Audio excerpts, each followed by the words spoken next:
하나님 말씀 누가복음 8장의 말씀을 보도록 하겠습니다. 누가복음 8장 26절에서 39절까지 신약 104페이지 있는 말씀입니다. 누가복음 8장 26절에서 39절입니다.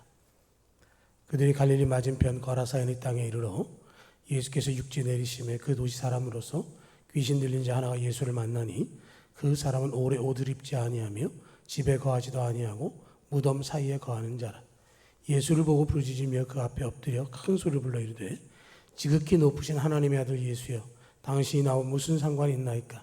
당신께 구하노니 나를 괴롭게 하지 마옵소서 하니, 이는 예수께서 이미 더러운 귀신을 명하사 그 사람에게서 나오라 하셨습니다. 귀신이 가끔 그 사람을 붙잡음으로 그를 쇠사슬과 고랑에 매어 지켰으되 그 맨 것을 끊고 귀신에게 몰려 광야로 나갔더라. 예수께 내 이름이 무엇이냐 물으신즉 이르되 군대라 하니, 이는 많은 귀신이 들렸습니다. 무적에로 들어가라 하지 마시기를 간구하더니 마치 그것에 많은 돼지떼가 산에서 먹고 있는지라 귀신들이 그 돼지에게로 들어가기 허락하심을 간구하니 이에 허락하시니 귀신들이 그 사람에게서 나와 돼지에게로 들어가니 그때가 비탈로 내리다라 호수에 들어가 몰사하거늘 치던 자들이 그 이루어진 일을 보고 도망하여 성내와 마을에 알리니 사람들이 그 이루어진 일을 보러 나와서 예수께 이르러 귀신 나간 사람이 옷을 입고 정신이 온전하여 예수의 발치에 앉아있는 것을 보고 두려워하거늘 귀신 들렸던 자가 어떻게 구원받았는지를 본 자들이 그들에게 이르매 거라사의 땅 근방 모든 백성이 크게 두려워하여 예수께 떠나가시기를 구하더라. 예수께 배올라 돌아가실새 귀신 나간 사람이 함께 있기를 구하였으나 예수께서 그를 보내시며 이르시되 집으로 돌아가 하나님이 내게 어떻게 큰 일을 행하셨는지를 말하라 하시니 그가 가서 예수께서 자기에게 어떻게 큰 일을 행하셨는지를 온 성내에 전파하니라. 아멘. 지난 한 주간 정말로 무더웠습니다. 35도, 37도 이렇게 아주 뜨거웠는데요. 그래도 실내에 들어가면 조금 낫고요. 에어컨 틀면 아주 낫습니다. 그런 생각을 해보면 우리가 참 이 무더위 가운데 건강지켜야 되겠다 하는 생각이 들기도 하고, 또 너무 에어컨에 의존하면 저같이 냉방 감기가 옵니다. 그러니까 그것도 조심해야 됩니다.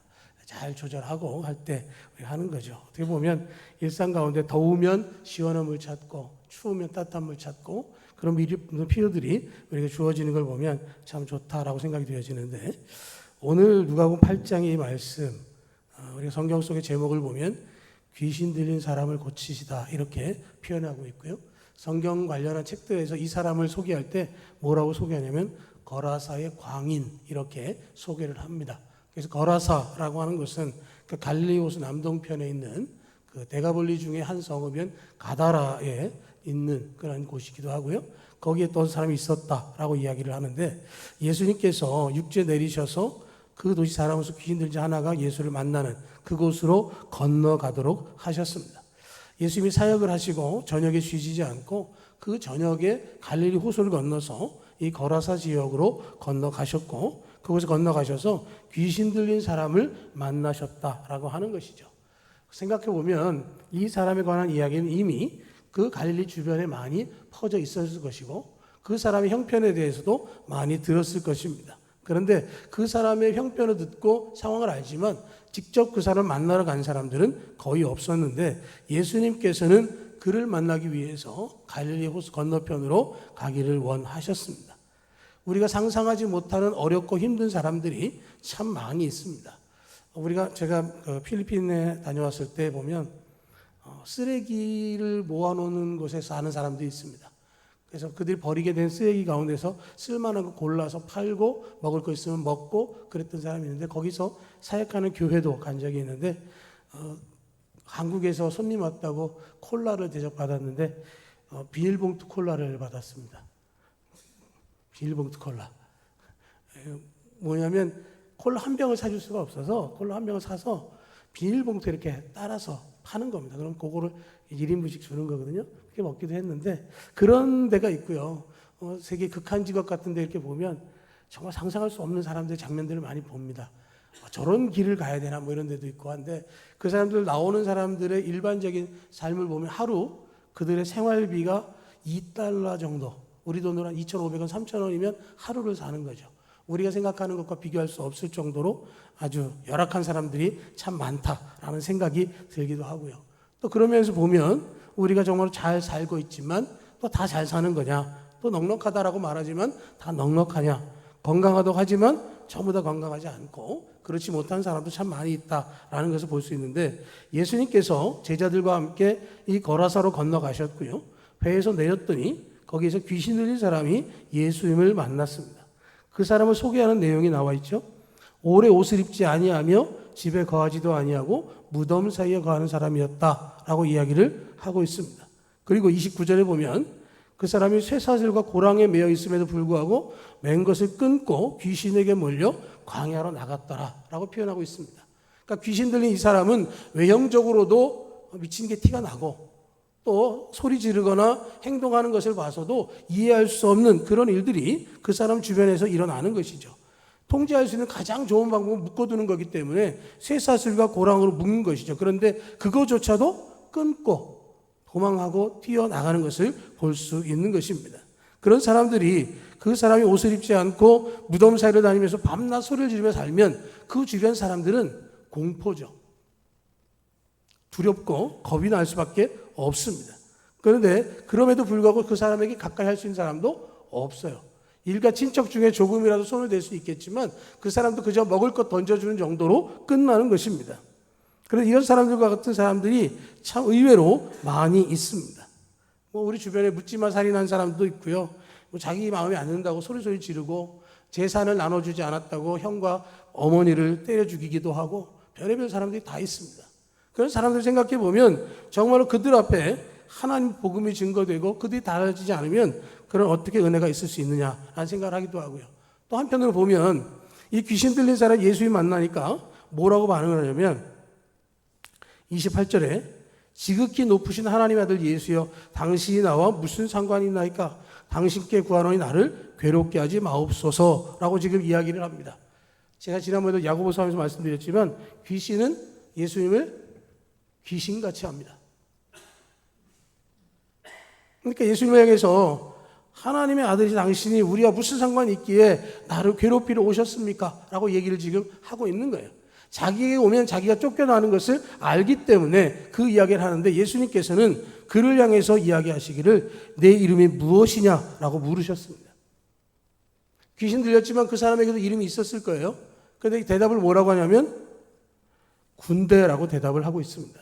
자기 이름을 이야기하는 게 아니라 자기 속에 있는 귀신의 이야기를 하고 있어요. 여기서 말하고 있는 군대라고 하는 말은 여러분 밑에 성경 각주에도 보면 로마 군대의 여단 규모 이렇게 표현하고 있죠. 숫자적으로 6,000명의 병력입니다. 그러니까 자기 안에 얼마나 많은 귀신이 들어있는지 6,000명의 병력과도 같은 그런 귀신들이 들어있다고 얘기를 지금 하고 있는 거예요. 그러니까 그 귀신들이 자기를 사로잡고 있어서 때로는 제정신이 돌아올 때가 있어야 되는데 그럴 길을조차도 없이 계속해서 휘둘리고 있고 예수님이 바라보는 그 한 사람이 아니라 그 속에 귀신들이 득식을 하게 앉아 있다는 것을 이야기하는 것이죠. 자기를 잃어버렸고 이름도 잃어버렸고 인격이 무너졌습니다. 내가 어떻게 살아야 정상적으로 살 수 있는지를 알지 못하는 사람들이 있다는 거죠. 하나님의 형상대로 지음받았다 하는 것을 이야기해 줘도 그것을 받아들이지 않습니다. 내 인생을 내 마음대로 살겠다라고 이야기하고 귀신에 이끌려 살아가는 삶을 오히려 타당한 것처럼 행하는 사람들이 많이 있습니다. 우리나라 방송들이 바꿔지기 위해서 기도해야 되는데 정말로 이 무당이라든가 귀신과 접신하는 것들을 아주 자연스러운 테마로 많은 방송들을 하고 있습니다. 끊어지지 않고 계속되는 것 같아요. 이거 굉장히 중요한 의미가 있다고 생각을 합니다. 우리나라의 영적인 흐름을 바꾸기 위해서는 그러한 것들이 바뀌어야 된다고 생각을 합니다. 80년대 기억이 나나 모르겠습니다. 보통 사람들인가요? 가족 그 드라마가 있었는데 거기는 굉장히 대가족이지만 하나 된 가족, 서로를 돕는 가족의 그런 드라마가 방송된 적이 있는데 어떻게 보면 이상적이긴 하지만 그런 것들 우리가 많이 볼 수 있어야 되는데 요새는 정상적이지 않은 프로그램들 어떤 관계들이 많이 묘사될 때 참 안타까움을 느끼는데 지금 귀신이 자기 자신을 억제기 시작하니까 이름도 잃어버렸고 자기 정체성도 모르겠고 어떻게 살아야 옳은지도 모르는 그 모습이 그 속에 있다라고 하는 것이죠. 그 사람이 귀신의 유혹에 빠져서 죄에 물들여지고 결국은 하나님의 형상을 잃어버린 존재가 되었다라고 하는 것이죠. 예수님께서 그를 만나시고 그 29절 가로에 보면 29절에 보죠. 예수님께서 이미 그 사람에게 나가라 하는 명을 하셨다고 나와 있습니다. 귀신을 쫓아내기를 정하셨어요. 그 영혼을 괴롭히는 그 세력을 끊어내기를 원하셔서 그 일을 시작하셨습니다. 그 귀신이 군대인데 그들이 말하기를 무적행으로 들어가라지 마시기를 간구했다. 자기들이 마지막 때에 가야 할 곳은 무적행입니다. 바닥을 알 수 없는 그 지옥 끝으로 들어가야 되는데 지금 그곳에 가기 싫다는 거죠. 그러면서 주변에 돌아보니까 돼지떼가 있어서 돼지떼에게 들어가겠다라고 얘기를 하고 돼지떼에 들어갔고 그 돼지떼들은 비탈로 내려서 호수에서 들어가 몰사했다라고 이야기를 합니다. 다른 복음서에 보면 2천여 마리가 되는 돼지였다라고 말하고 있습니다.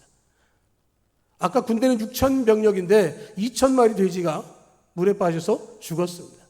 그리고 35절을 보면 예수께 이르러 귀신 나간 사람이 옷을 입고 정신이 온전하여 예수의 발치에 앉아있는 것을 보고 두려워했다.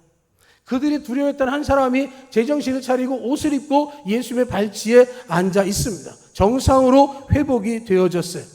소리 지르고 그 쇠사슬을 끊고 달리던 사람이 아니라 자기 자신이 누구인지를 분명하게 알고 예수님 앞에 앉아 있는 것이죠. 이게 복음의 능력입니다. 귀신이 아무 역전도 할지라도 예수 그리스도 명하면 물러갈 수밖에 없습니다. 예수 그리스도 싸워서 이기는 귀신은 하나도 없습니다. 우리가 예수 그리스도 믿는 사람이기 때문에 우리는 영적 전투에서 반드시 승리할 수밖에 없습니다. 승리의 경험이 많으시기를 축복합니다. 어떤 도전이 온다 할지라도 예수 그리스도 이름이면 반드시 물리칠 수 있습니다.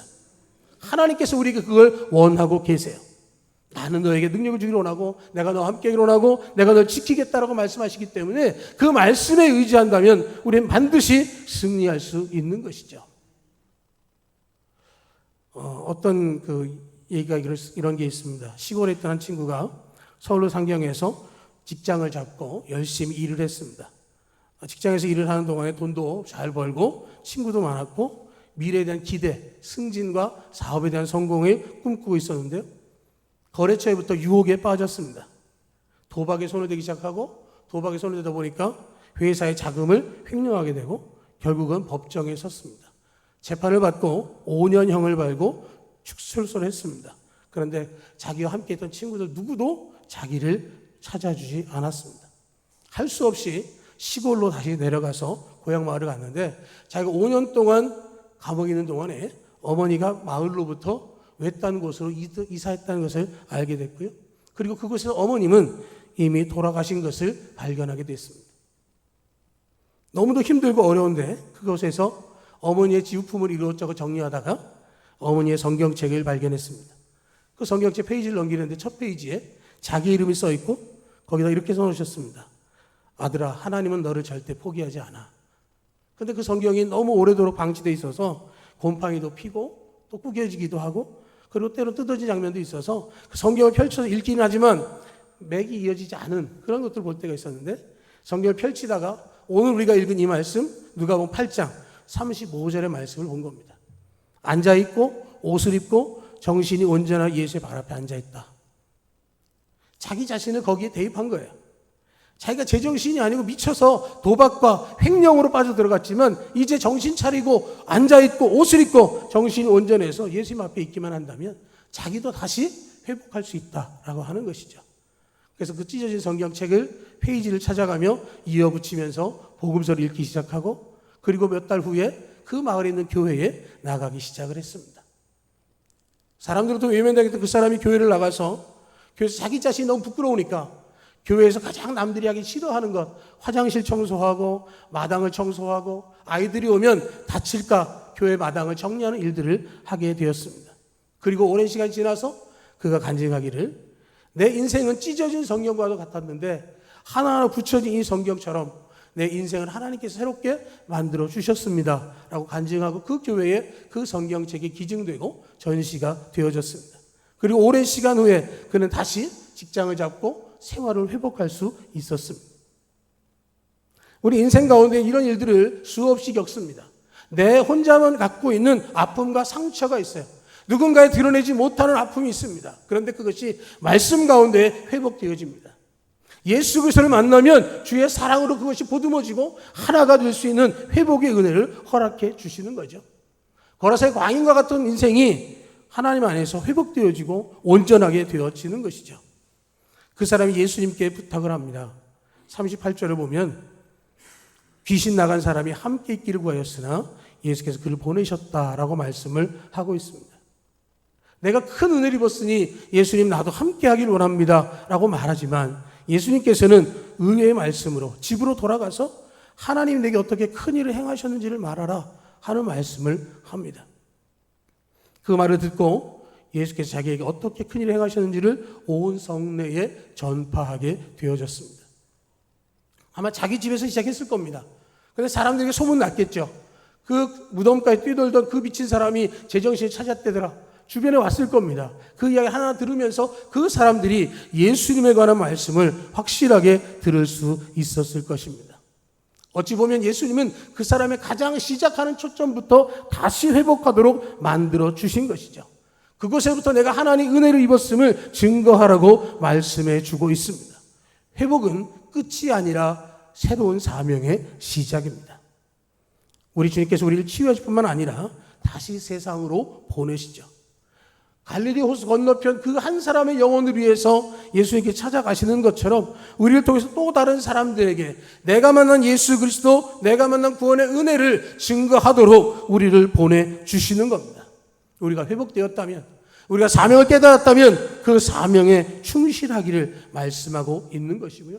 예수의 발치에 앉아있는 그곳에서 출발해서 내 이름을 가지고 예수 그리스도 복음으로 주님과 함께하는 그곳에 나아갈 때 주님께서 반드시 역사해 주시고 귀신을 쫓아내는 능력뿐만 아니라 생명을 거는 복음의 전파자로 우리를 세워주실 것을 기대하고 복음의 용사들 되기를 주님의 이름으로 축복합니다. 아멘.